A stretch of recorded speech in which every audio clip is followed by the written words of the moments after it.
Happy independence day to all. Independence day की ये सुबह क्या खास रहा है, इससे पहले इंडियन क्रिकेट टीम ने इंडिया को क्या तोहफा दिया है। India still the series versus New Zealand in just 3 matches और ये सीरीज इंडिया के लिए एक के बाद एक कमबैक का सीरीज रहा है।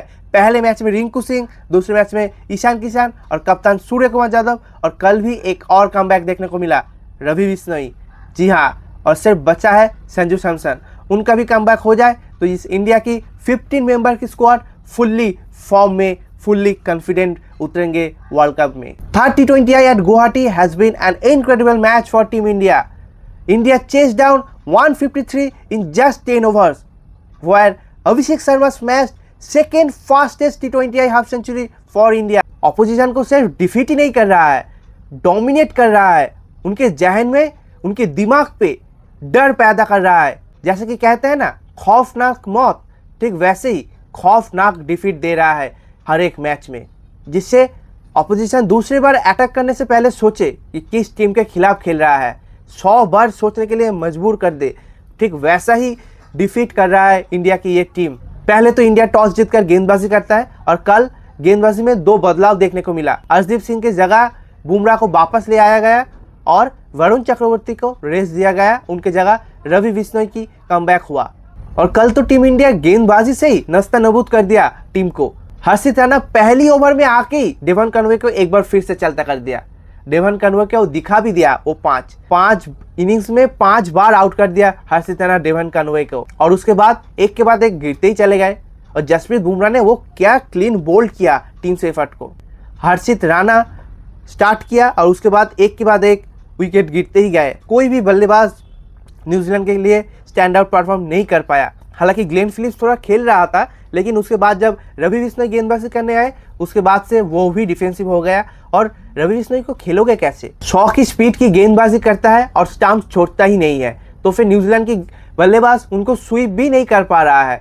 किसी तरीके से सिंगल डबल्स खेल रहा है और उनकी इस 4 ओवर में सिर्फ एक ही चौका आया है, और वो भी मिसफील्ड के चलते। यानी कि एक भी बाउंड्री उनके खिलाफ न्यूजीलैंड की कोई भी बल्लेबाज स्कोर नहीं कर पाया है, और आते ही 2 विकेट उन्होंने चटका दिया। और Jasprit Bumrah was so close to his best figure in T20Is, but yet he could not discover his 4th wicket. Anyway, he just bowled brilliantly and he has been the player of the match in the last match. 3 wicket चटकाए हैं उन्होंने 17 run देकर। क्या लाजवाब spell था। जसप्रीत बुमराह तो कमाल करता ही है और कल भी वैसा ही किया। टीम सेफर्ट को पहले स्पेल में, पहले ओवर में और आखिरी में डेथ ओवर में भी आके 2 विकेट चटकाया। काइल जेमिसन को भी वो क्लीन बोल्ड कर दिया उन्होंने।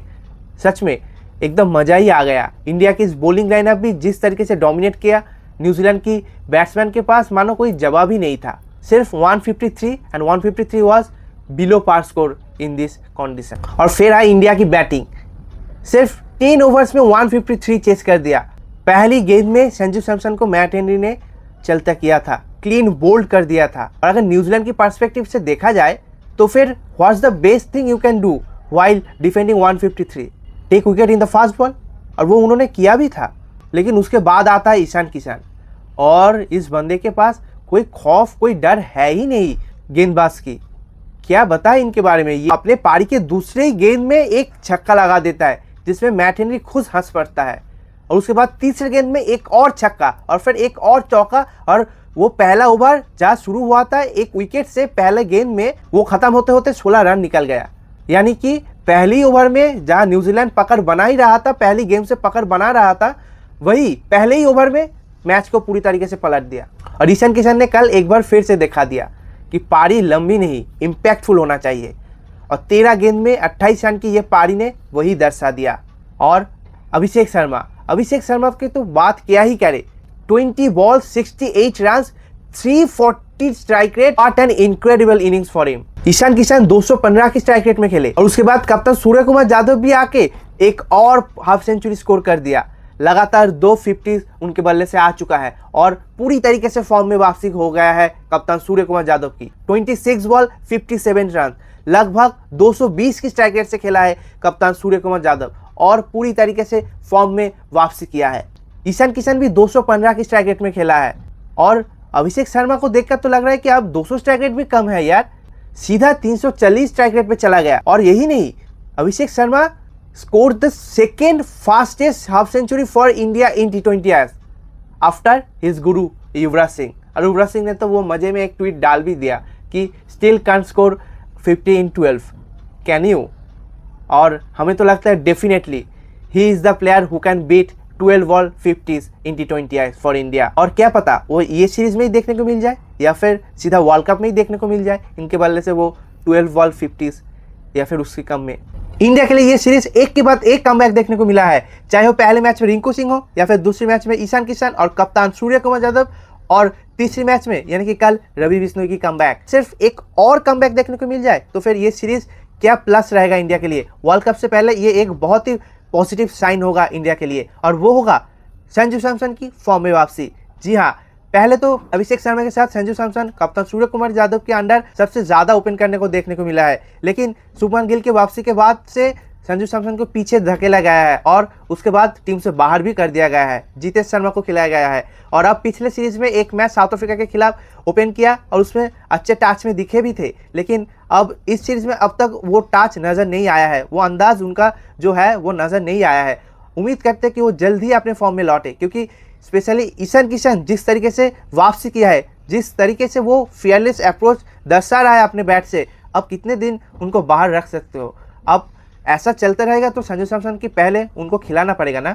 You can't ignore Ishan Kishan. और संजू सैमसन के लिए भी बुरा तो लगता है, क्योंकि हर बार यही हो जाता है, हर बार बड़े टूर्नामेंट के वक्त उनके साथ कुछ ना कुछ हो जाता है, या फिर इंजोर हो जाता है या फिर आउट ऑफ फॉर्म चले जाते हैं, और या फिर किसी दूसरे खिलाड़ी को उनके पहले भेज दिया जाता है। अगर पिछले T20 वर्ल्ड कप को देखा जाए, पिछले इंडिया की T20 वर्ल्ड कप 2024 का वो विनिंग स्क्वाड का हिस्सा था संजू सैमसन, लेकिन एक भी मैच खेलने को नहीं मिला था क्योंकि ऋषभ पंत को नंबर 3 पे खिलाया गया था। और इस वक्त जब ऋषभ पंत नहीं है, वो अपना जगह फिक्स कर ही लिया था, लेकिन अब जब आउट ऑफ फॉर्म में दिख रहा है, गिल की वापसी, जितेश शर्मा की वापसी, और अब ईशान किशन, जो न्यूज़ सुनने में आया है वो है तिलक वर्मा वापसी करेगा इंडिया की इस स्क्वाड में वर्ल्ड कप से पहले। और अगर इस सीरीज़ के दौरान वो वापसी करता है तो फिर तिलक वर्मा को खिलाया तो जाएगा ज़रूर, क्योंकि वो भी इंजरी के बाद कमबैक कर रहा है। और तब सवाल यही होगा कि ईशान किशन और संजू सैमसन, इन दोनों में से किसको ओपन करवाया जाए। ऑब्वियसली जिस तरीके से अब ईशान किशन खेलते हुए आया है वो ईशान किशन ही होगा। तो शायद 4th T20I में संजू सैमसन देखने को मिल जाए और ये आखिरी मौका बन जाए। 5th T20I जो कि तिरुवनंतपुरम में होगा, और उनके सब फैंस, सब होम फैंस वेट करेंगे उनको देखने के लिए। शायद उनको प्लेइंग 11 में मौका ही ना मिले, इसलिए 4th T20 मैच में एक अच्छे से बढ़िया स्कोर कर दो, एक सेंचुरी जड़ दो, जैसे कि आप साउथ अफ्रीका के खिलाफ भी जड़े थे और पहले भी जड़ चुके हो, वैसा ही कर दो, तो फिर शायद आपको मौका मिल जाए। तो फ्रेंड्स, जिस तरीके से इंडिया इस सीरीज में नजर आया है, पिछले मैच में जहाँ 10 ओवर्स में 133 स्कोर किया था, वही लास्ट मैच में 10 ओवर्स में 153 चेस कर दिया है। तो फिर व्हाट्स नेक्स्ट? और इस तरीके से खेलने के लिए कभी कभी तो फैंस के दिमाग में ये सवाल भी पैदा हो रहा है कि सच में क्या न्यूजीलैंड इतना वीक है या फिर India is so strong? Comment कीजिएगा ज़रा, और वीडियो अच्छी लगी तो लाइक और दोस्तों के साथ शेयर करना मत भूलना, और स्पोर्ट्स चैनल्स को जरूर सब्सक्राइब कर देना।